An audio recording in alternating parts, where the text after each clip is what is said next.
તો અમદાવાદમાં વાલીઓ પર સત્રથી સ્કૂલ વાન અને રિક્ષાના ભાડામાં વધારો થશે। મળતી માહિતી મુજબ સ્કૂલ વર્દીના ભાડામાં પ્રતિ માસ 150 રૂપિયા વધારો કરવામાં આવશે અને તેના માટે સ્કૂલ વર્દીના નિયમો પણ કડક કરવામાં આવ્યા છે।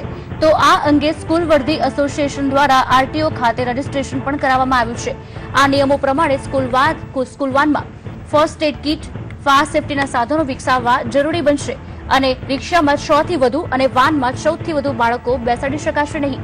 મહત્વનું છે કે અમદાવાદ સ્કૂલ વર્દી એસોસિએશનના ડ્રાઈવરો દ્વારા આરટીઓ ખાતે રજીસ્ટ્રેશન પણ કરાવવું પડશે। 100 જેટલી વાન છે અને 150 જેટલી સ્કૂલ રિક્ષાઓ છે, જેનું આજે પાસિંગ છે। એમાં સ્કૂલ રિક્ષામાં 6 બાળકોનું પરમિટ આપવામાં આવશે, વાનની અંદર 14 બાળકોનું પરમિટ આપવામાં। સ્કૂલ વાનમાં અને સ્કૂલ રિક્ષામાં ફર્સ્ટ એડ બોક્સ રાખવું પડશે, ફાયર સેફટીની બોટલ રાખવી પડશે, ઇન્સ્યોરન્સ રાખવો પડશે અને ગાડીના પેપરના ડોક્યુમેન્ટ કમ્પ્લીટ રાખવા પડશે। નવા સત્રમાં આ ભાવ ડિક્લેર થશે, નવો ભાવ વધારો અમારો આવશે અને અંદાજે લગભગ 150 રૂપિયાનો ભાવ વધારો છે। ગુજરાત હાઈકોર્ટ દ્વારા સ્કૂલ વર્દી એસોસિએશન તરફ અપનાવાયેલ કડક વલણ બાદ આરટીઓમાં સ્કૂલ વર્દી એસોસિએશનના ડ્રાઈવરો એટલે કે વાન અને રિક્ષા ચાલકોએ આજે રજીસ્ટ્રેશન કરાવ્યું હતું।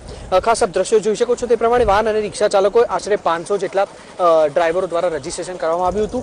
આ રજીસ્ટ્રેશન અનુસાર કોઈ પણ વાન કે રિક્ષામાં 6 થી વધારે બાળકો અને વાનમાં 14 થી વધારે બાળકો ભરી નહીં શકાય। સાથે સાથે સ્કૂલ વાનમાં પણ ફર્સ્ટ એડ કીટ, આ ઉપરાંત રજીસ્ટ્રેશન અને ઇન્સ્યોરન્સ જેવી તમામ સુવિધાઓ જે છે તે રાખવી પડશે। અને બીજી તરફ માનવામાં આવી રહ્યું છે કે જૂન મહિનાથી પ્રતિ બાળક 150 રૂપિયાનો વધારો પણ કરવામાં આવશે।